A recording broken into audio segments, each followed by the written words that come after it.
Welcome, welcome, welcome, everyone, to another episode of Making Money While We Sleep. I'm your host, the Transformation Diva, and today I have an extra special show for you because I am not alone.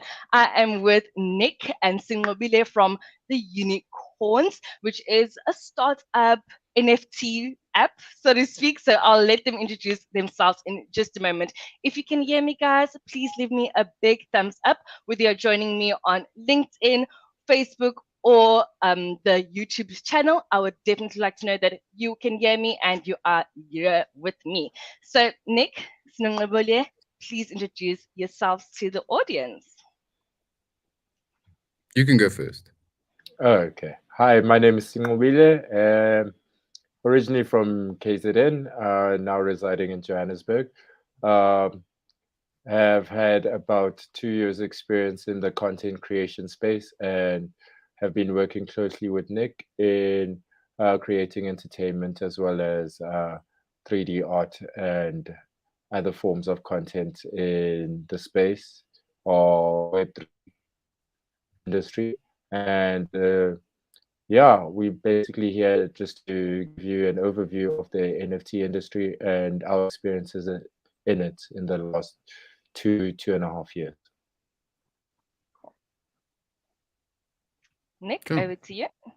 Yeah, my name is Nick. I've been in the content, I won't say production, but more on the client service side of content production for the better part of the last 19 years. We set up a dev company in late 2018, entered the blockchain space about, yeah, beginning 2019. And I've serviced because blockchain is very niche industry.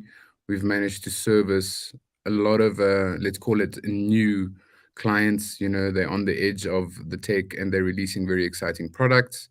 And then also because I've been in the creative client service space, there's the blockchain space, and the natural merger between the two is NFTs. I also have a quite a vast background in the entertainment space, so yeah, there's a decent amount of knowledge on all sides of what people need in the space today in terms of whether it be either blockchain, whether it be content creation, whether it be artwork. Yeah, that's kind of where we're coming from. Awesome. Thank you guys for introducing yourselves, and I'm so happy to have you here. And I'm hoping that my audience is also as excited as I am. So let us jump into the topic of today, which is pretty much around blockchain technology, cryptocurrencies, and crypto art. So, Nick, can we just talk a little bit about the fundamentals of this whole topic? So, can you explain the basics of what blockchain is to anyone that's listening that is not exactly familiar with this whole space? Sure. So I'm going to break it down to its simplest elements. Um, we've had since the internet has been around, we've had basically three phases. We towards the origin of the third phase now, but the first phase was basically a read-only phase. So you would get onto the internet, you would read content, you would consume it, and the content would be published by a centralized house, whether that be a media house, an entertainment channel, a news establishment, and that's how we consume the content. And that essentially is Web 1. Web 2, we were able to read and write, and that's where your social media platforms come in. That's pretty much what we're doing now at this very moment is we're writing content to a server somewhere for other people to read at a later point in time. So that's your Facebook, your TikTok, your Instagram, your Twitter. That's where your big social media giants came about. So that's a read and write. I can read the content, but I can also comment, I can create my own, and I can push it out. The third phase is basically read, write, and execute. So, yes, I can read it. Yes, I can write it, but I can also own it and execute, let's call this transactional agreements between myself owning it and other people wanting to own parts of it, or me wanting to own a part of a certain collection. And that's actually where the exciting part is coming in. So that's a broad overview in terms of how blockchain works. It's essentially decentralized, so it's not sitting on one central server, whether that be the Google server or a LinkedIn server or one company controlling all the data.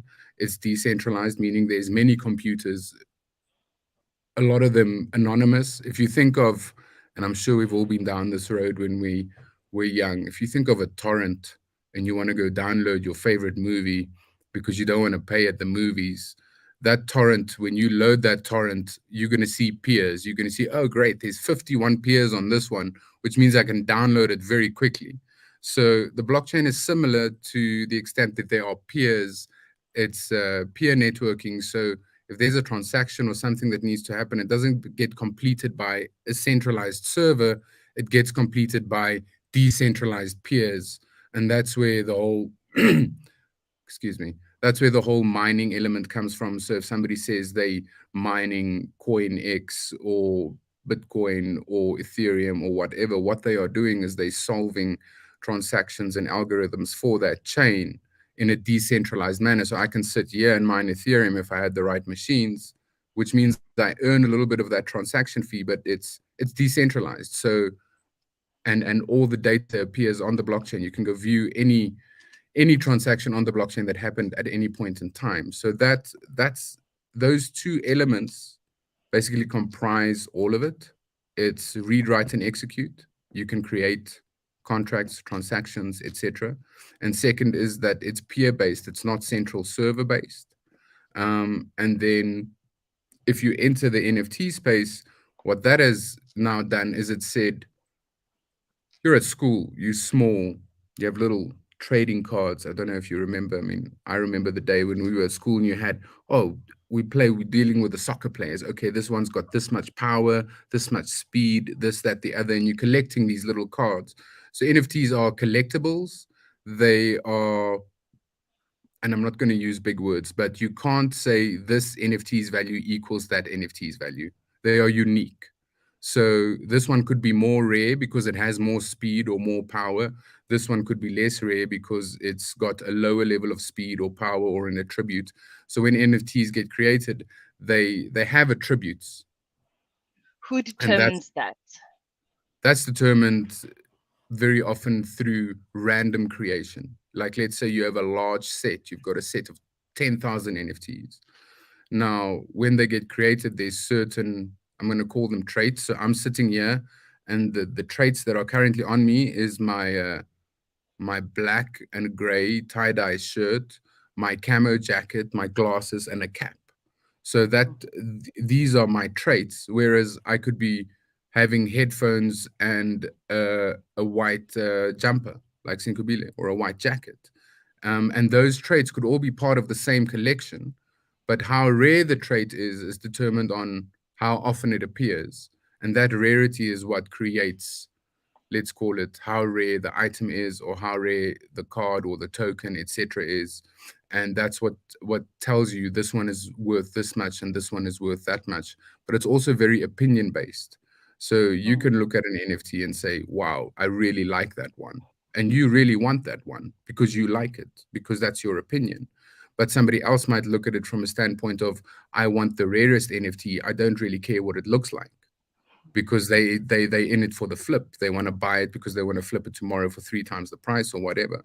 So they look at it from a rarity standpoint, and they might buy on a rarity opinion, and you could buy on just, no, this is something I really like. It looks cool. So that's NFTs where it started. It was just pictures with rarity. And communities obviously get based around an NFT. So you're selling 10,000. That means you have a community of 10 or 5,000 strong, depending on how many each person holds. But now, because you've created a community, what are you offering this community? So if we go back to those soccer cards, let's say, I mean, who's your favorite artist? Nicki Minaj. Okay, so let's say Nicki Minaj does an NFT, and she releases images of herself over the last, let's call it, I don't know how long she's been along, but let's call it 15 years. More Maybe than a it's less. decade. Yeah, let's call it 15 years. And she's had a million hairstyles. She's worn how many outfits? She's worn how many glasses, like shades? So you take all of those things, you make it the traits, and you say, okay, here's the Nicki Minaj NFT. And yes, there's rarity connected to it.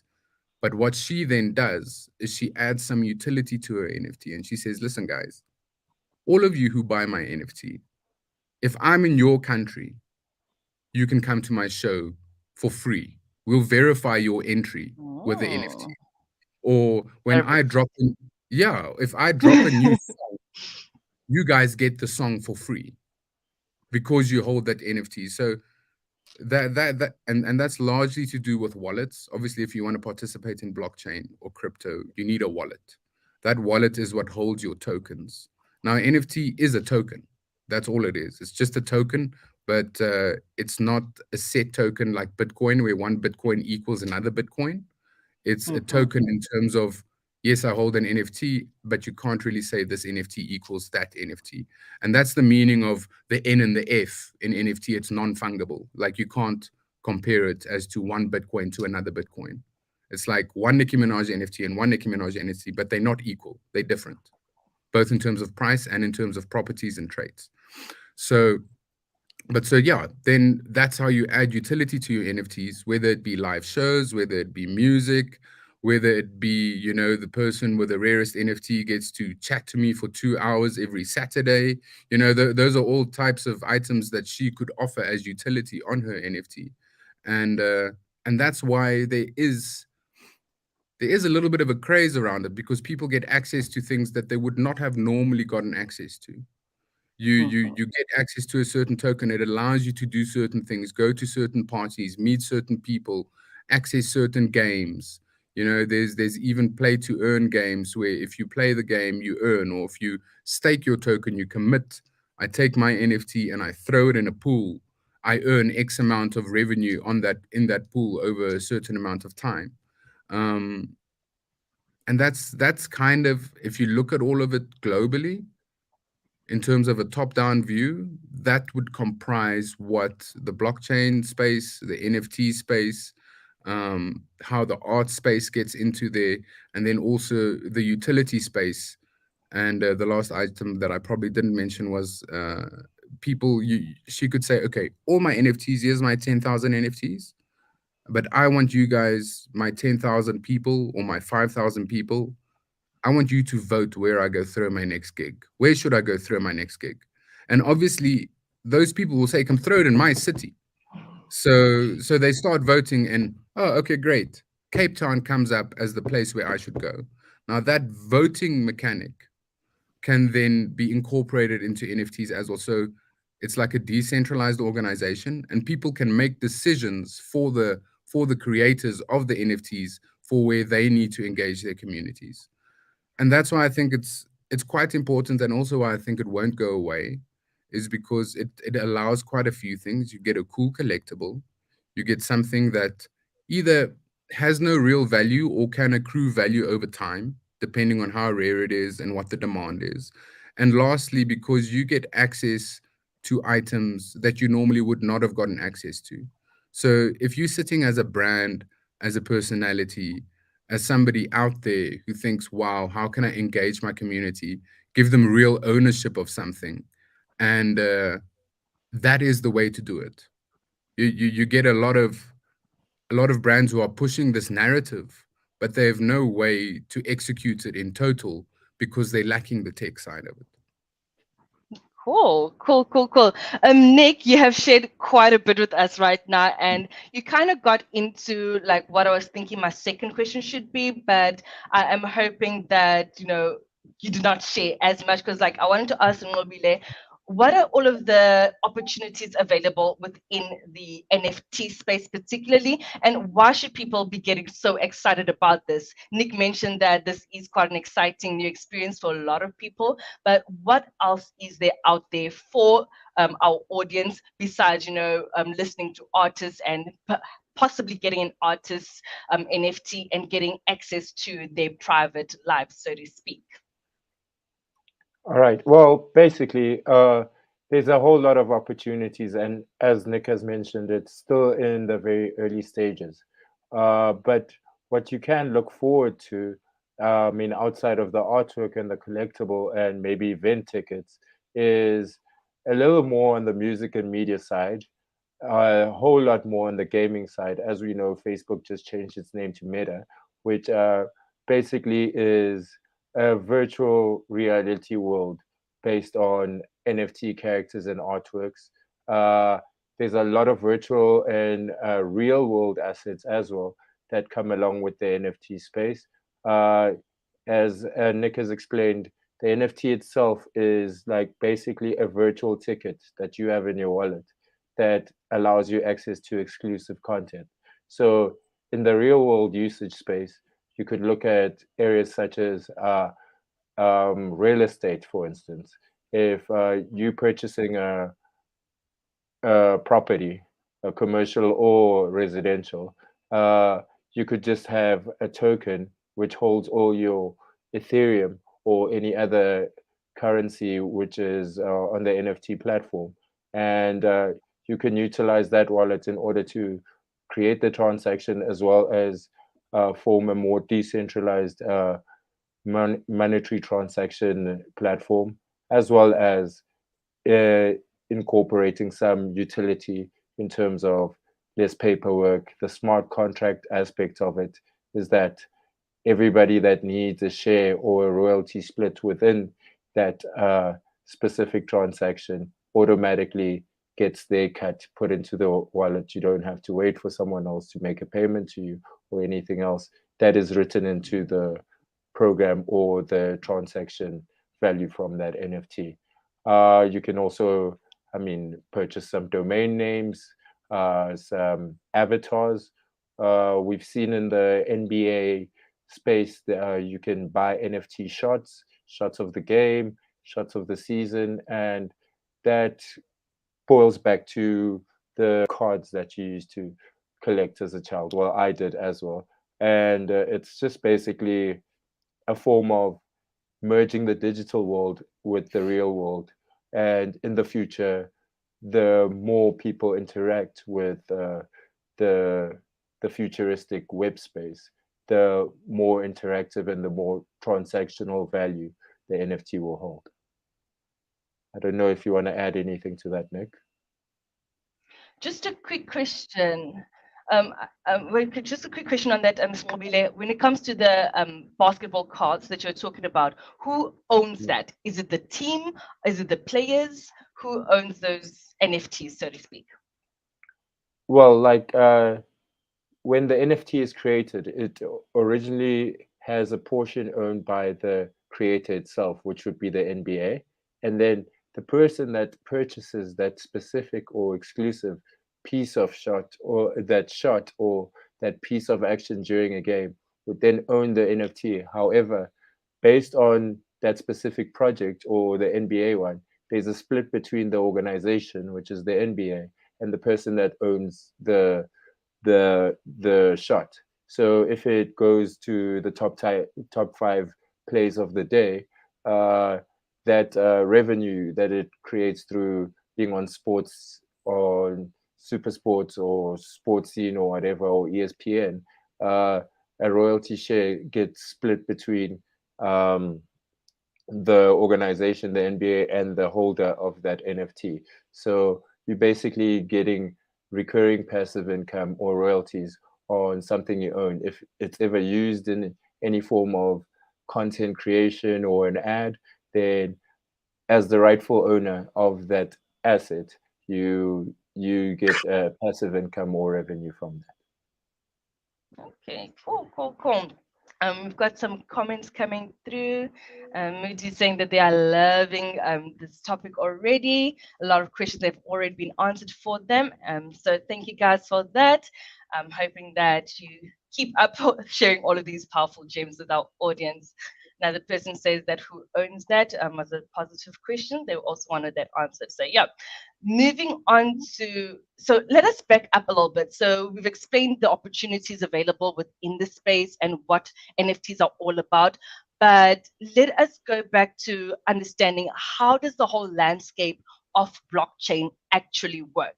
Nick, I'm not sure if you are able to answer this question. Sure. I mean, I think I started in the beginning by explaining the decentralized system, and how it's peer based. So that is the backbone of everything blockchain, is that it's decentralized and it's peer based, meaning there are machines, farms. They essentially it's just computers that contribute to solving items for the relevant blockchain. So let's say I want to send you one Bitcoin or one Ethereum. Let's say I want to send you one Ethereum. And I say, okay, please send tomorrow one Ethereum. What's going to happen is there's going to be a small transaction fee it's called gas. Essentially, what it is a transaction fee. It's like if I want to send you an e-wallet, at the end of the month, Mhm. the bank might charge me 5 Rand for sending you an e-wallet. But in the case of me sending you one Ethereum, that transaction fee gets allocated to whoever solves that transaction for the blockchain, for the Ethereum blockchain. And that person earns that little bit of money. So if you have a render farm of, let's say, 15 computers sitting there in your back room and you mining Ethereum, it's solving transactions for the Ethereum network. You are earning money on that. And that's how the blockchain in general, there are more specific use cases which I'm not going to dive into it fully, but that's how it operates in general. Is you have a decentralized system of computers all over the world, whether they be in farms or whether it be individuals, and they are solving transactions for various chains, and they earn transaction fees, so to say, from those chains. Okay, so this whole system, does it hold any challenges for the individuals that are leveraging blockchain and Ethereum and everything that you're talking about? So what I'm trying to get at is, since you're saying that it is decentralized, I take it that there's no one particular power that is behind the Hmm. blockchain and all of the cryptocurrencies. Does this point hold any sort of challenges for the individuals that are, on the platform trying to mine cryptocurrencies, um, because there's no power behind it, like a bank? Is there any sort of things that could go wrong in this scenario? I mean, you'll never hear what goes around it. You won't hear what goes wrong in the bank. If somebody comes and jacks, steals 100 million Rand from FNB, chances are we won't know. If FNB could, they would not tell us. Yeah. They won't. On the blockchain, however, you will see, wow, there's $100 million that went missing. Because all the transactions are visible to the public. You're never going to get to see. I mean, I won't say FNB just now. I get a call tomorrow. You you're never gonna get to see a bank's financial books. You're not going to be able to say, hey, please, I'd like to see your books in detail. I want to see every last transaction. But if you go onto the blockchain, you can go find, if you have the transaction number, you can go look at that transaction. You can also go look at any other transactions made by that wallet or by that person, that identity. So those are nice things because it's decentralized, it's visible to everybody to view at any point in time. So if you know what to look for, you can spot things that are out quite quickly. If you don't know what to look for, you can also, get scammed very quickly. So yes, there are risks. The risks are largely attributed to not doing research, to not knowing what to look for, and not being careful. I mean, we all know about email scams telling me that my uncle left me $20 million and I just need to, send a bit of money for them so that they can move that money to my account because they can't afford the transaction fees or whatever. Now, that same model of being careful with your emails, being careful with your personal details, that same model definitely applies to the blockchain era and the Web3 era, even though we're not fully there yet. It definitely applies. And it applies even more so because it's new technology. It's still very new. There are going to be a lot of scammers. It's very new and it's making billions of dollars daily. So you can imagine how many people want to scam in that space. It's the only difference here is we can see when somebody gets scammed. So, or when Mm. somebody did something wrong. So there was a project, I think about 3.5, 4 weeks ago, maybe a little bit less. They released their NFT. They wrote the contract wrong, and I think it's about $34 million was lost. Everybody bought the NFT, etc. Those $34 million, it's sitting there in space. Everybody can see the money sitting there, but they can't move it because the contract was written wrong.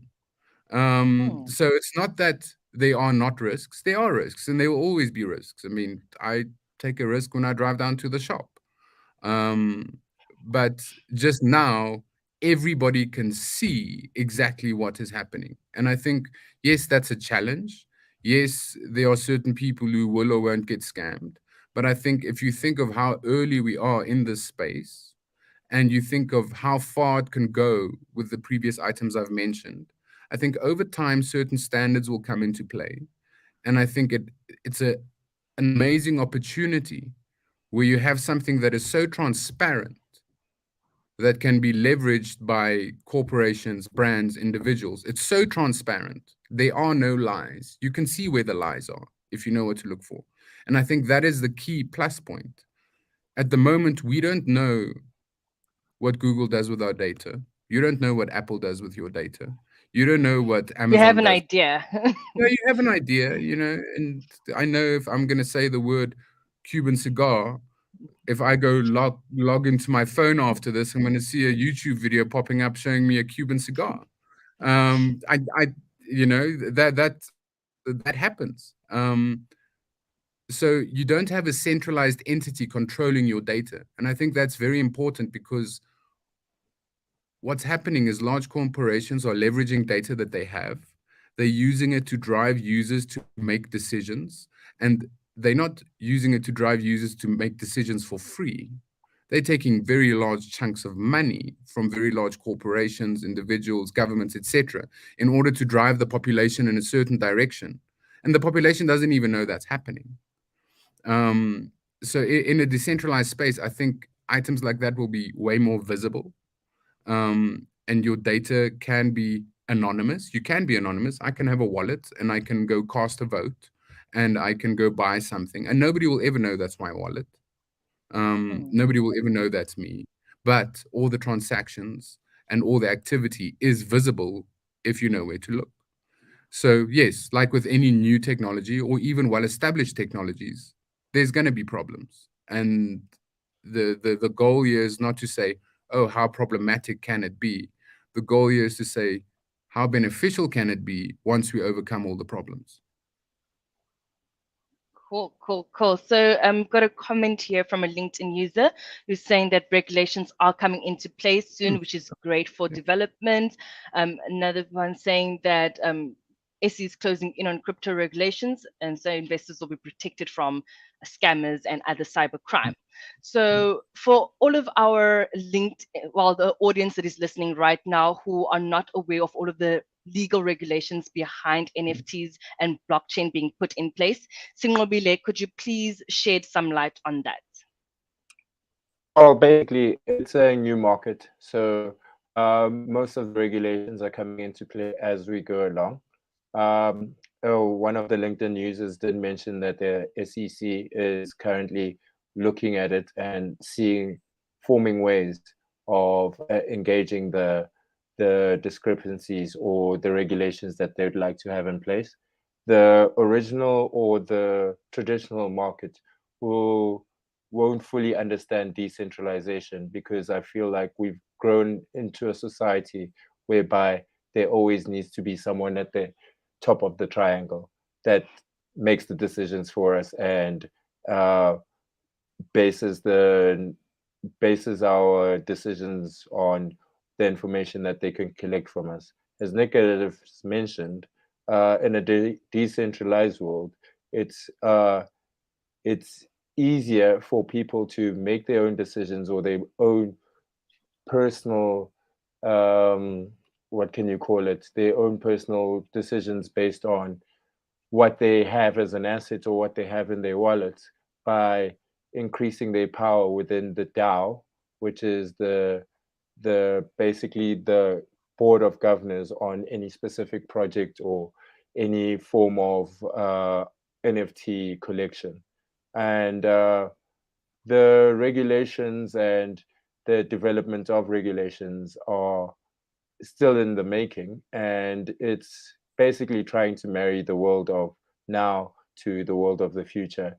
And as I speak, it's very difficult to open a wallet here in South Africa specifically, uh, just based on the fact that the original holders of transactions are are not very willing to give away their power. But by moving into a decentralized world, you're actually putting the power back into the consumer's hands, be it by through your brand or through your artwork or through your collectible. It's actually giving your fans or your audience an engagement tool that they can protect as well as gain exclusive access to whatever project that you're trying to push. And can I give you a quick example? Yes, So, please. I mean, regulations coming into play, it's a good thing. It's never a bad thing. I don't think regulations they ever bad because they're there to safeguard the user and safeguard the creator. It's good. There's nothing wrong with that. But does South Africa, and it's a very simple question, do we have mobile money? I believe we do. Can you name it? I can't name it, but I've heard about people talking about mobile money here and there. Okay, so M-Pesa is mobile money. Okay. We can check where it was developed, but I have a feeling it was originally created in South Africa. MTN Momo is mobile money. Um, Mobile money at this point in time is largely used outside of South Africa. You Why? don't have, that's what you have to ask yourself very, very nicely. Is why don't we have mobile money in South Africa? It's a great tool across the rest of Africa. I mean, I've been up and down Africa numerous times, and I can pay Mm-hmm. somebody from my phone, not an e-wallet. I can just send, yeah, here's my phone number. There's money in my phone number. I can send you money. But there's a very large cap on that in our country. And what that mobile money enables you to do is have an entire new economy that just springs up in your country, because I don't need to be banked. I don't need to send you an e-wallet. I don't need to go register with 15 documents or however much. I have my phone number. And yes, I'm featured, so fine, you know who I am. Why can't I have money on that phone number? It's the same with your wallets. Yes, there are going to be restrictions, but what is the purpose behind the restriction that you have to look at? And if the purpose is foul play, then that needs to be addressed. We've had projects where we want to utilize mobile money in this country to facilitate projects, transactions, creators earning money, etc. And we found that, wow, it's non-existent at this point in time in South Africa. Or if it is, it's a very small margin. But then I can go to Tanzania and I can use mobile money everywhere. I can access the APIs for development, etc., execution in Tanzania, in Nigeria, straight here from South Africa. So I can launch projects using mobile money in those countries from South Africa. But I can't even utilize mobile money in South Africa, where I think the brainchild of those projects was here, but it's been blocked from us. And you have to consider why that happens. And then you also have to consider, how are they implementing all the new, how can we call it, securities and laws and regulations. And for me, laws and regulations, they're always good. It puts a standard to things, and it makes sure that everybody knows, okay, these are the laws. I'm going to have to pay taxes if I make X amount of money out of crypto, which is fine. I mean, pay your taxes. Otherwise, how's the country going to evolve and grow and get bigger and offer us more? But there are certain items which, in the, let's call it, the more centralized space, are being limited to us as a community, even though they originated here. We've got someone saying here that they use money a great deal in Zambia, so they're also confused as to why South Africa would not allow for mobile money. And do you Correct. think that is just a case of the government trying to control our money, or what is happening there? I'm not sure whether it's certain administration points being out, or what the exact reason is. I just know that in the past we've had these problems internally. We've gone to various corporate offices and sat with the teams, the development teams, and said, listen, we want to use your mobile money platform. Yes, you can use it Hmm. in this, that, and the other country, but you can't use it in South Africa. But why not? The headquarters for most of those organizations are in South Africa. They Like don't your trust us. Yeah. So it's very disparaging when you look at items like that, and how, for instance, you can live in Zambia or Tanzania or Nigeria and you can be unbanked. You cannot be banked, but you can transact and live daily while being unbanked. Whereas in South Mm. Africa, it's almost impossible to be unbanked. E-wallet, yes, it does offer you a certain opportunity to be unbanked, but eventually you're going to be driven back into the whole F&B pipeline, register an account, do this, that, and the other. Um, so it is an item, and the only reason why I bring this up is because it's a very sore point, but I feel it has largely to do with regulations, and I feel that these items can be bypassed to a very large degree once you start entering the cryptocurrency, blockchain, tokenized space. And I'm all for regulation. There's nothing wrong with that. And yes, you're a government, you need to make money. You're a business, you need to pay taxes. Those things are true. But give the community as many options as possible to transact, and your economy will grow faster. So yeah, I Um, mean, Someone is saying that South Africa is more ahead than most other, I believe, African no, countries, I and don't. no. Well, to a great extent, like in terms of technology and leveraging technology and new tools, we tend to be the sort of like the first country that makes use of most of the things that are coming from America or China, and then it sort of goes into the rest of the continent. Just from my understanding, obviously I Yeah, could be wrong on that, but it seems like South Africa is usually the hub where things begin, and then it goes up towards the rest of the continent.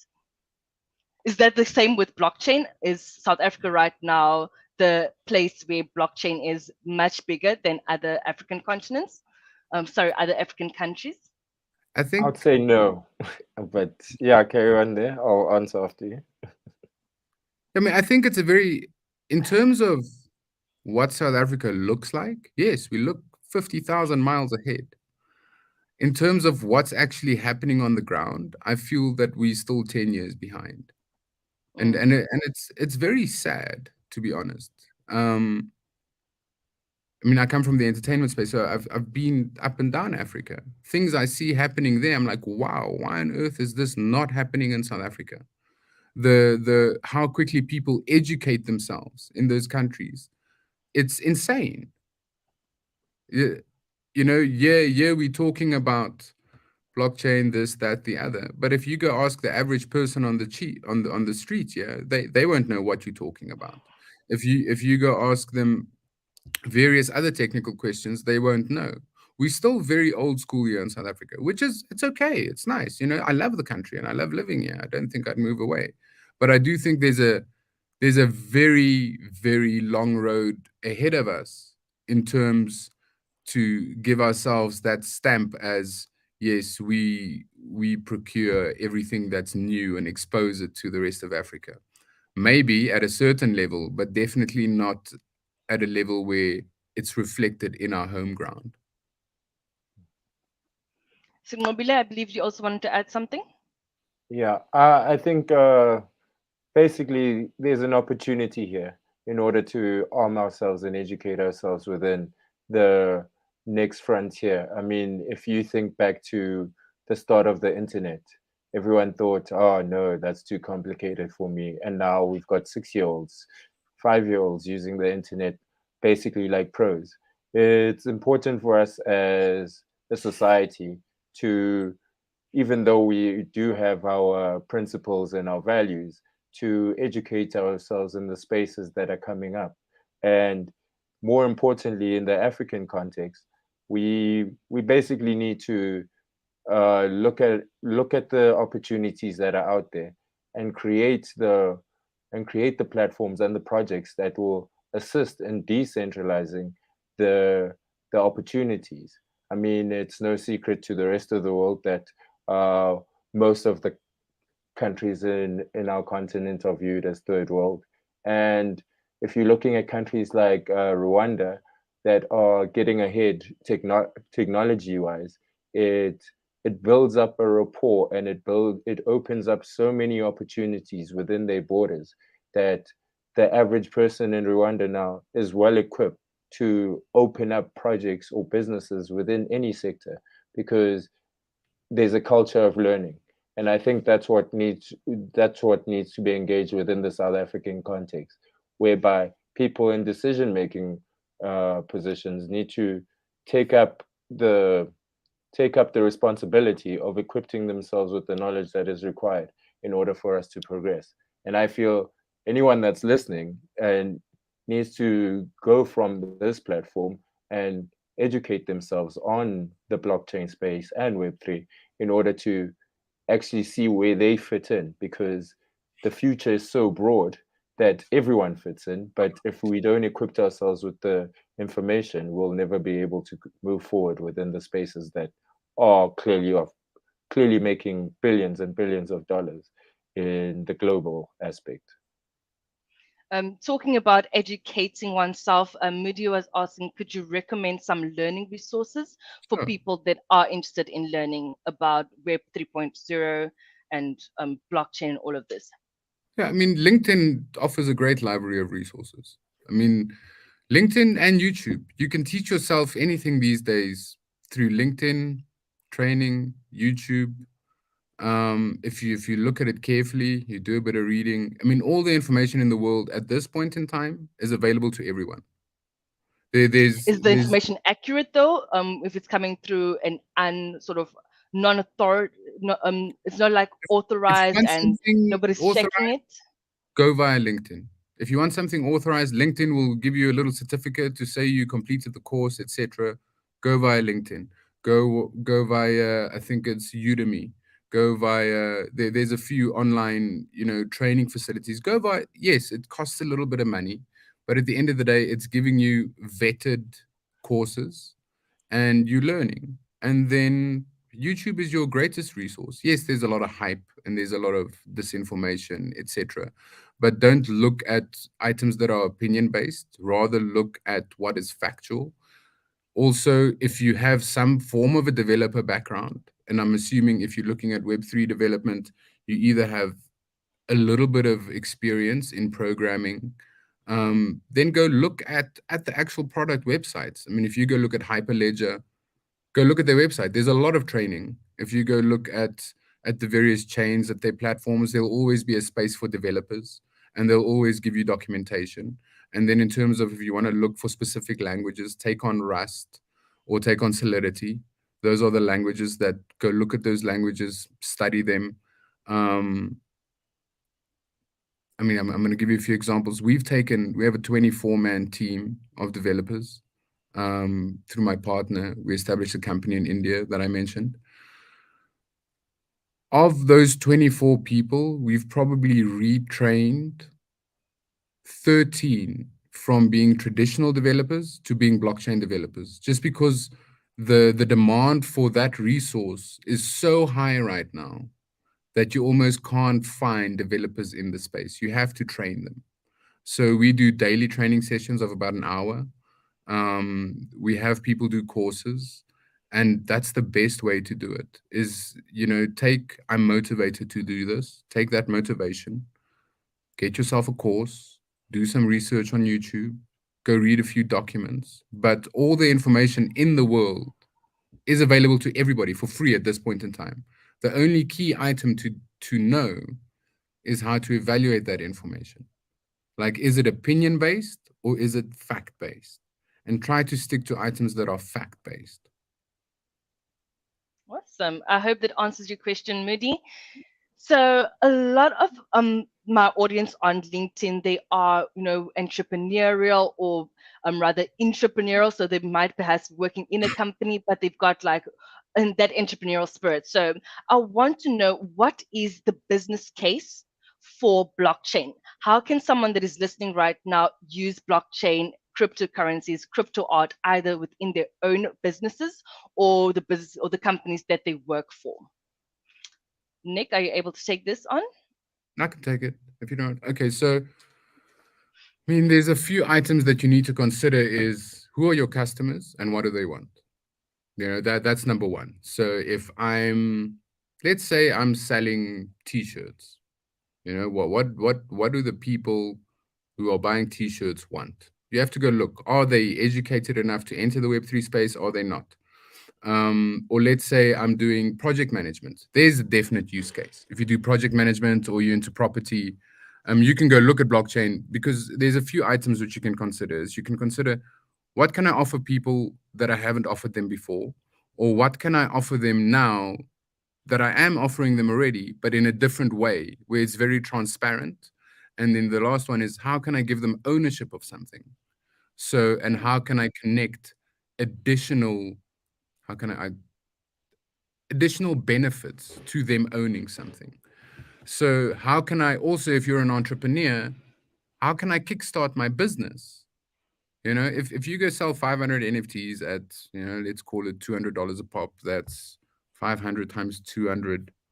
That's $100,000. That's 1.5 million rand. There, you've got a good kickstart. But what you need is a community. So if you've already got a community, you can leverage your current community. If you don't have a community, you better start establishing one very fast, because that's where all the power is going to lie going forward in the world. I mean, that's why you have influencers who will charge you 2, 3, 10, whatever $1,000 to go do a post for you. It's because the power at this point in time is in the community. It's no longer in the one man or the two people. It's in communities, and it's in the amount of agreement that community generates.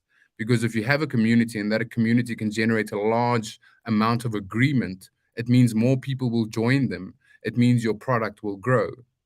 And the way to offer benefits to communities is largely through the Web3 space.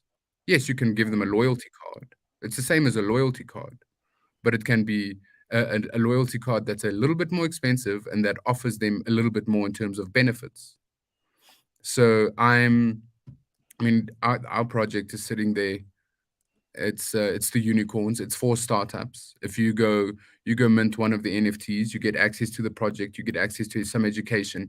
Plus, one project will be selected to be funded in, let's call it, 6 months' time. It's not a project that we're in a rush with, but it's to gather entrepreneurs, gather people who want to support entrepreneurs, and the guy next to them who's trying to make their life work, and then leveraging that community to help build the next business. The only way we're going to get ahead is by building ourselves.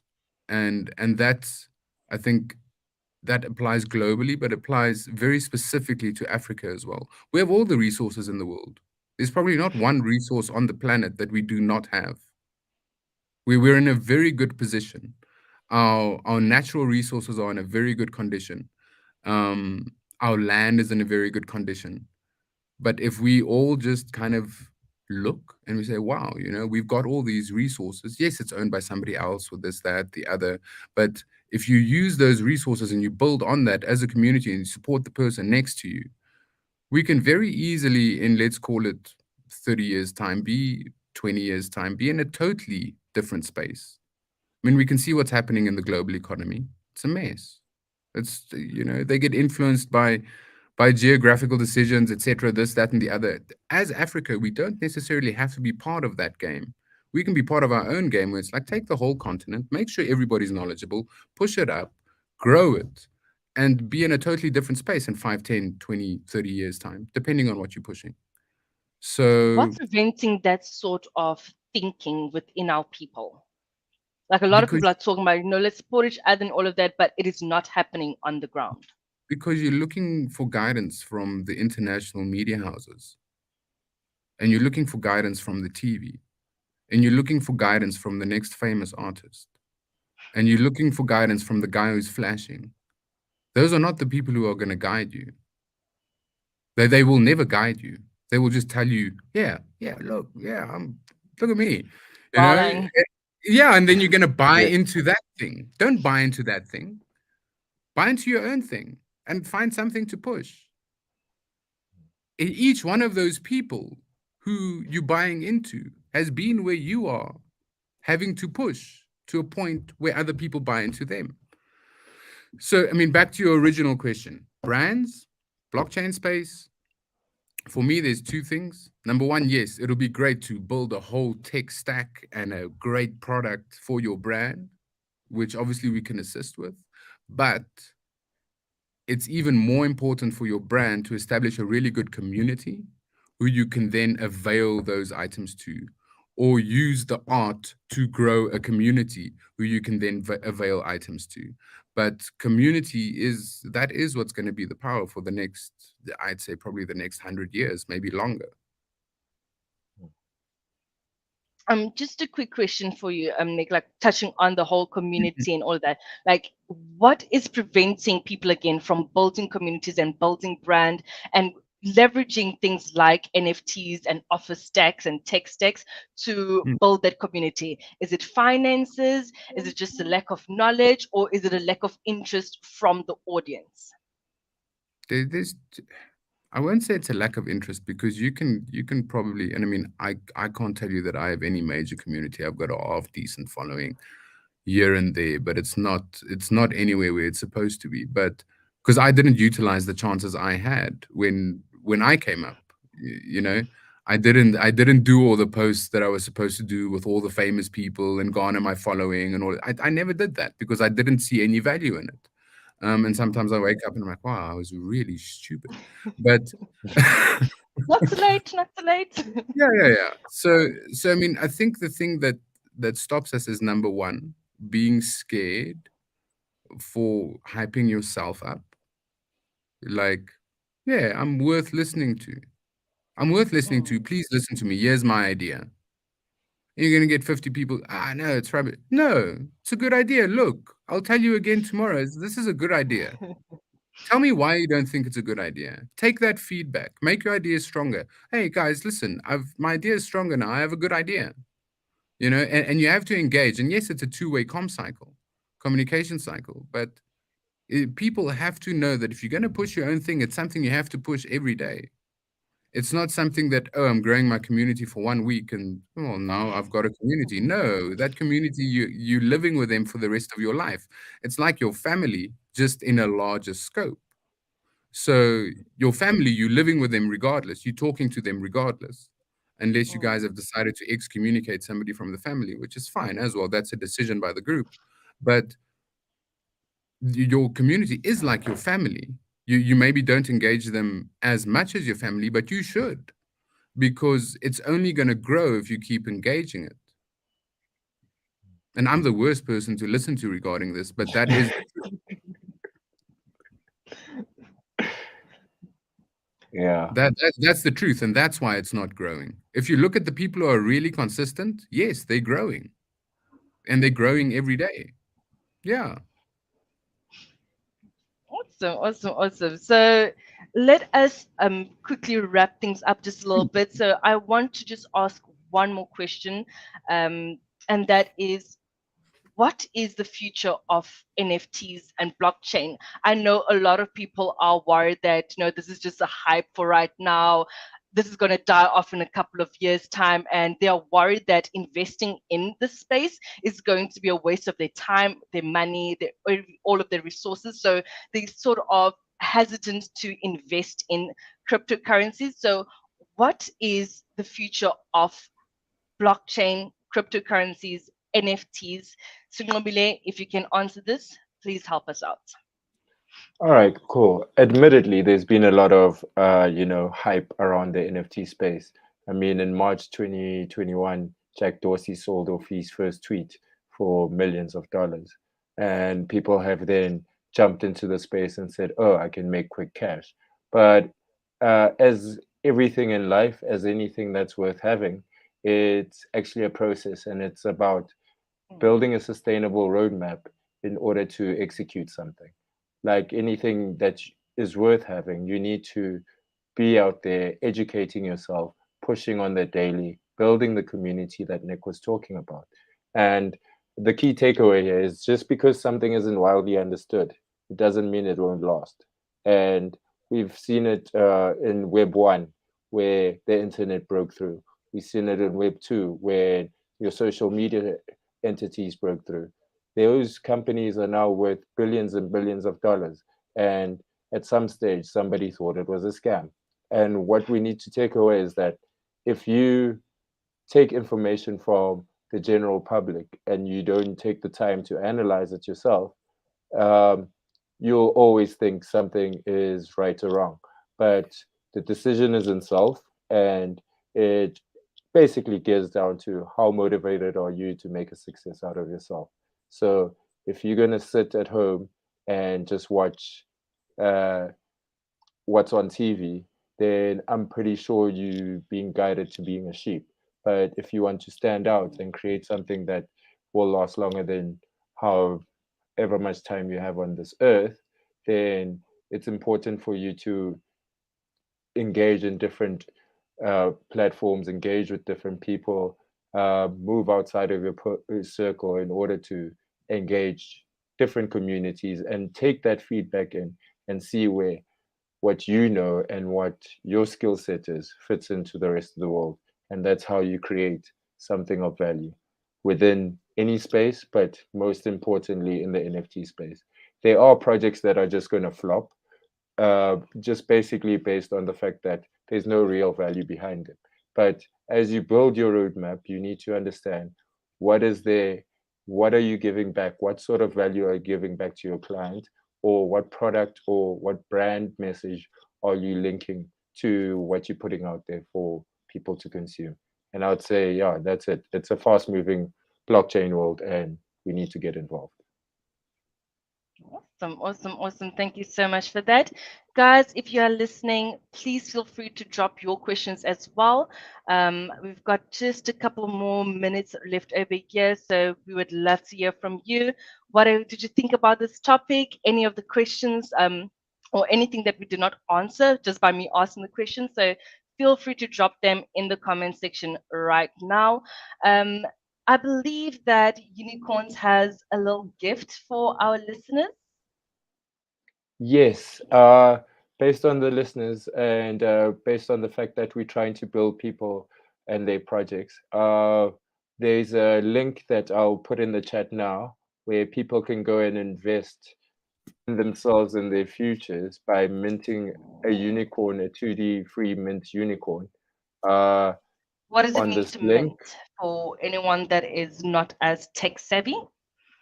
oh, minting is basically the process of creating the NFT from the blockchain. So it makes it a real digital asset.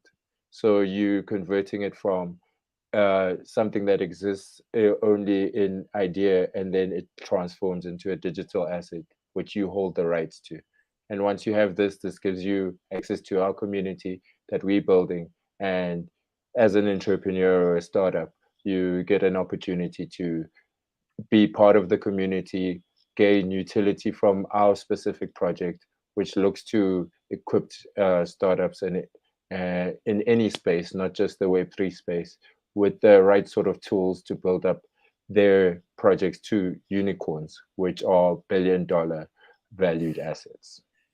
Lovely. I am not sure if the audience is able to see the private chat.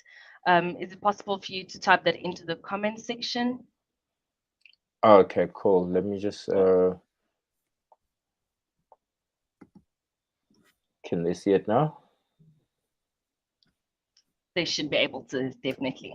Yeah, and anyone that needs more information or would like to find out more about blockchain or Web3 space, is more than welcome to get a hold of me or Nick through the Unykornz project, through our LinkedIn profiles, as well as information and a little document we'll give to all the people that have logged in today. Awesome. Thank you so much. Anything else, guys, that you'd like to share just to wrap up this entire conversation? And then, yeah, we can call it an evening. Sure. I mean, I think, as with most things new, go and read. Ask people, like, don't have it opinion based, and know that eventually, when you know enough, it will be quite exciting, and you'll have the tools and the words to play with in the space to understand how to create new things. If I were to take up bridge building right now, I might think it's the most impossible thing on the planet. But if I spend, a few months or years reading about it, understanding the words, understanding the concepts, bridge building might be really exciting to me. The difference here is that the blockchain and all the things that come with it, including NFTs, it's only growing. And if you get into something that's growing this fast, in 5, 10 years' time, you should be in a fairly comfortable space to know what exactly is happening. What do I need to do to be profitable, etc. If you start doing your homework now, we are all learning as we go. We can't say that there's one person who knows everything about the space and who is the be all and end all of it. That's not true. This is an ever evolving space.